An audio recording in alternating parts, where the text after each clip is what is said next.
안녕하세요. 매일경제 월거월보 시청자 여러분, 실리콘밸리 특파원 이덕주 기자입니다. 저는 여기 실리콘밸리에 있는 퀄컴의 사무소 앞에 나와 있습니다. 퀄컴은 1980년대까지만 해도 샌디에고에 있는 작은 벤처기업에 불과했습니다. 하지만 지금 퀄컴은 전 세계에서 가장 큰 팹리스 반도체 기업 중 하나가 되었습니다. 어떻게 퀄컴은 지금과 같은 거대한 팹리스 기업이 될 수 있었을까요? 지금의 퀄컴을 만든 5가지 결정적 순간에 대해서 다뤄보도록 하겠습니다. 퀄컴은 1933년에 태어난 어윈 제이콥스 UC 샌디에고 교수에 의해서 설립됐습니다.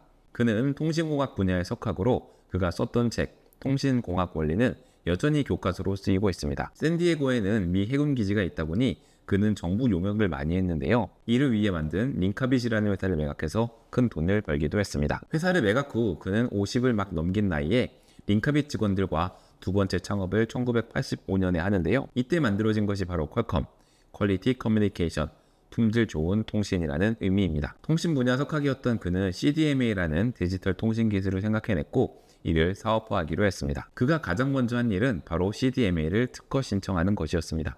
창업 후 1년 후인 1986년 이를 특허로 등록합니다. CDMA는 또 다른 디지털 통신 기술이었던 TDMA에 비해 기술적으로 우수하지만 상용화는 어려울 것이라고 생각했습니다. 이는 CDMA와 TDMA의 특징을 비교해보면 알 수 있는데요. TDMA는 통신에 사용하는 주파수를 시간대로 나눠서 여러 이용자들이 쓰는 기술이었습니다. 반면 CDMA는 이용자들의 데이터 앞뒤에 코드를 넣어서 같은 코드를 사용하는 사용자들끼리만 데이터를 주고받는 것이었습니다. 그래서 CDMA는 단일 주파수에 더 많은 사람이 사용할 수는 있지만 코드를 넣기 위해서 막대한 컴퓨팅 파워가 필요했습니다. 그래서 상용화가 불가능하다고 생각한 것입니다. 하지만 퀄컴은 포기하지 않고 미국의 다른 이동통신사들을 만나 CDMA 기술에 대해서 설득하고 있었는데요. 1990년 어윈 제이콥스 창업자에게 의외의 귀인이 찾아옵니다. 바로 한국전자통신연구원의 이원웅 박사. 당시 한국 정부는 국내 이동통신 사업을 육성하기 위해 기술을 제공해줄 미국 기업을 찾고 있었는데요. 이원웅 박사는 당시 미국 최고의 이동통신 업체였던 모토로라의 기술을 가져오려고 했지만 콧대가 높은 모토로라와는 협상이 실패하고 맙니다. 그러던 중 이원용 박사는 CDMA 기술과 퀄컴의 존재를 알게 되고 이동통신 사업의 파트너로 퀄컴을 정부에 추천하게 됩니다. 한국 정부는 퀄컴과 CDMA 기술을 파트너로 선택하게 되고 1992년 ETRI와 퀄컴은 CDMA 공동 연구 개발을 하기로 합의합니다. 한국 정부는 연구 자금을 지원할 뿐 아니라 국내 표준을 CDMA 기술로 지정해 한국의 이동통신사와 휴대 제조사 들도 CDMA를 기반으로 서비스를 준비하게 됩니다. 1994년 4월에는 CDMA 기술을 이용한 전세계 첫 통화가 한국에서 이루어지고 한국에서 이동통신 서비스가 이루어지게 되죠. 자금 고갈로 망할 위기였던 퀄컴은 기적적으로 살아남게 됩니다. 한국에서 쌓은 신뢰로 퀄컴은 일본, 중국, 미국에서도 고객을 얻게 되고 2G를 넘어 3G 이동통신 기술로 넘어가면서 CDMA는 유럽에까지도 쓰이게 됩니다. 퀄컴의 실적과 함께 주가는 폭발적으로 오를 수밖에 없었죠. 마침 닷컴 버블과 함께 퀄컴의 주가는 로켓처럼 치솟게 되는데요. 1999년 12월 27일 퀄컴의 주가는 75달러, 시총은 1000억 달러까지 오릅니다. 1990년 한국 정부와 손을 잡고 CDMA 상용화에 나선 것, 지금의 퀄컴을 만든 첫 번째 결정적 순간입니다. 퀄컴은 CDMA 기술 보급을 위해서 직접 모뎀 칩을 개발하게 되는데요. 모뎀 칩은 아날로그 신호를 디지털로, 디지털 신호를 다시 아날로그 신호로 바꾸는 반도체입니다. 이 모뎀 칩을 직접 설계하면서 퀄컴은 반도체 시장에 본격적으로 진입하게 됩니다. 처음에는 모뎀 칩만 만들던 퀄컴은 점차 휴대전화에 쓰이는 처리장치, 컴퓨터로 따지면 CPU까지 일체형으로 만들게 되는데요. 처음에는 인텔 CPU를 사용하다가 나중에는 ARM 설계 기반으로 CPU를 만들게 됩니다. 물론 퀄컴 반도체 사업의 주력은 모뎀 칩이었죠. 그러던 중 휴대전화 시장에 엄청난 혁신의 바람이 불어옵니다. 바로 애플 아이폰의 등장이었죠.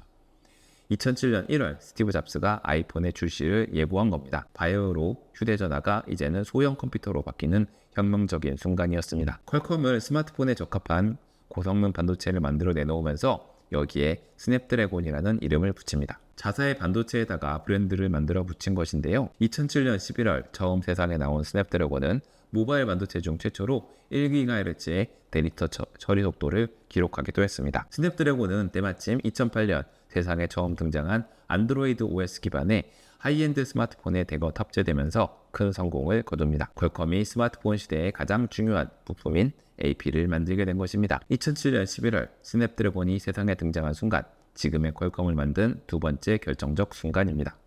창업자 어윈 제이콥스를 이어 2대 CEO가 된 사람 누구였을까요? 바로 그의 아들인 폴 제이콥스였습니다. 폴 제이콥스는 1990년부터 아버지의 회사에서 일하면서 퀄컴을 성장시켜 1985년으로부터 창업 20년이 된 2005년 폴 제이콥스는 CEO에 취임합니다. 그는 스냅드래곤을 출시하고 브로드컴, 노키아와의 소송을 막아내는 등 성공적으로 퀄컴을 운영하다가 2014년에는 회사를 다른 CEO에게 물려주고 회장직으로 물러납니다. 그러던 중 2017년 깜짝 놀랄 소식이 전해집니다. 바로 미국의 또 다른 반도체 회사인 브로드컴이 퀄컴을 주당 $70에 인수하는 제안을 한 것입니다. 하지만 퀄컴은 이를 거절하죠. 이후 브로드컴이 인수가를 $79로 올리자 퀄컴 이사회는 $90로 가격을 올리면 팔겠다고 하죠. 수많은 특허를 가진 퀄컴과 브로드컴이 한몸이 되는 것인가 했는데 의외의 사람이 이 거래를 중단시킵니다. 바로 도널드 트럼프 전 미국 대통령. 당시만 해도 브로드컴은 본사가 싱가포르에 있는 기업이었는데요. 중국, 특히 화웨이와 지나치게 가깝다는 이유로 트럼프 대통령은 브로드컴의 퀄컴 인수를 막아섭니다. 브로드컴의 인수 제안이 트럼프 대통령에 의해서 거부된 것, 지금의 퀄컴을 만든 세 번째 결정적 순간입니다. 퀄컴은 스냅드래곤으로 안드로이드용 AP를 만들지만 애플과도 거래를 하고 있습니다. 아이폰도 전화기이기 때문에 퀄컴의 모뎀칩이 필요하기 때문이죠. 하지만 퀄컴의 비싼 모뎀칩이 애플은 탐탁지가 않았습니다. 그래서 2017년 애플은 퀄컴이 특허를 가지고 불공정 행위를 했다면서 소송을 걸어버립니다. 그리고 인텔의 모뎀칩을 사용하기 시작합니다. 그런데 소송은 길어지고 5G의 시대가 열리면서 5G가 가능한 모뎀칩을 탑재해야 하는데 인텔이 5G 모뎀칩을 개발하지 못하는 상황이 벌어지게 됩니다. 경쟁사들은 5G가 가능한 휴대전화를 내놓는데 애플만 늦어지게 된 거죠. 부랴부랴 애플은 2019년 소송을 합의해버립니다. 테크업계의 갑중의 갑인 애플이 퀄컴의 고개를 숙인 것입니다. 하지만 애플의 퀄컴 독립계획은 여기서 멈추지 않습니다. 2019년 아예 인텔의 모뎀 사업부를 통째로 인수해서 자신들이 직접 모뎀 개발에 나섭니다. 결과는 2024년 지금까지도 자체 개발은 성공하지 못했고 애플은 2026년까지 퀄컴의 모뎀칩을 쓰기로 계약까지 마친 상태입니다. 이른바 특허 괴물로도 불리는 퀄컴의 저력과 기술력을 보여주는 일화입니다. 퀄컴은 업계의 표준으로 되어 있는 것에 대한 특허를 가지고 있습니다. 그리고 특허 라이선스 비용을 표준적인 것보다 훨씬 높게 받아서 악명이 높죠. 그래서 1986년 퀄컴의 어윈 제이콥스가 CDMA 기술을 특허 신청한 것, 바로 지금의 퀄컴을 만든 네 번째 결정적 순간이라고 할 수 있습니다. 퀄컴은 고객들과 경쟁해야 하는 위치에 처해 있습니다. 엔비디아처럼 빅테크 기업과 경쟁해야 하는 반도체 기업들의 숙명이기도 합니다. 삼성전자는 자체 반도체인 엑시노스로 스냅드래곤을 자꾸 대체하려고 하고 애플은 자꾸 자체 모뎀을 만들려고 합니다. 그래서 퀄컴은 다른 시장으로 영역을 확장하려고 하고 있는데요. 성공적으로 하고 있는 부분은 자율주행차입니다.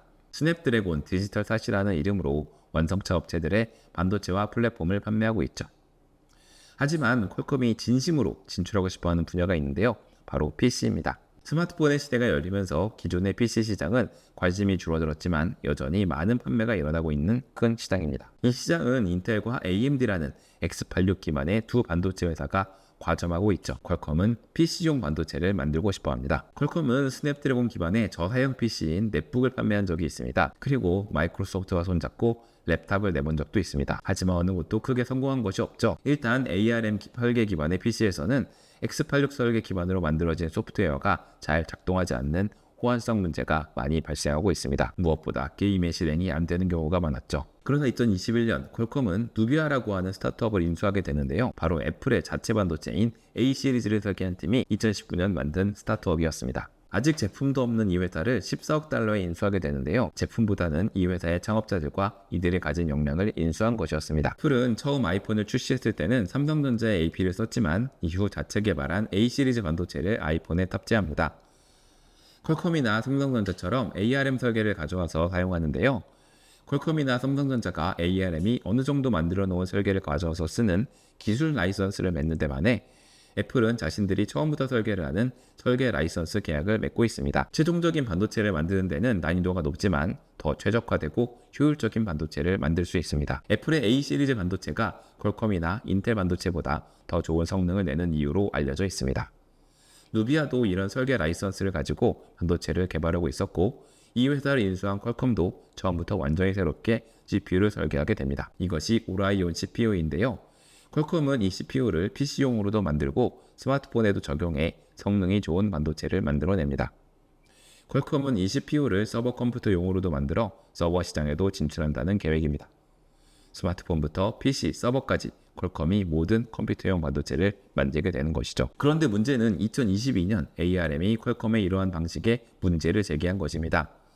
누비아를 퀄컴이 인수했으니 설계 라이선스의 가격을 다시 책정해야 한다는 거죠. 하지만 퀄컴은 재협상을 거부했고 결국 ARM은 퀄컴의 칩 설계 라이선스를 취소하겠다고 통보합니다. ARM의 가장 큰 고객이 퀄컴인데 가장 큰 고객이 반도체를 팔 수 없게 만들어버린 것입니다. 그렇게 되면 스냅드래곤이 들어가는 스마트폰과 PC도 줄줄이 출시가 중단될 수밖에 없습니다. 퀄컴은 누비아 인수로 훌륭한 기술과 새로운 사업 기회를 얻었습니다. 하지만 이번에도 소송이라는 큰 리스크를 맞이하게 되었습니다. 누비아 인수가 지금의 퀄컴을 만든 5번째 결정적 순간인 이유입니다. 퀄컴은 뛰어난 교수가 자신의 천재적인 아이디어를 가지고 만든 벤처기업이 업계의 표준을 바꾸는 엄청난 일을 해내면서 큰 성공을 거뒀습니다.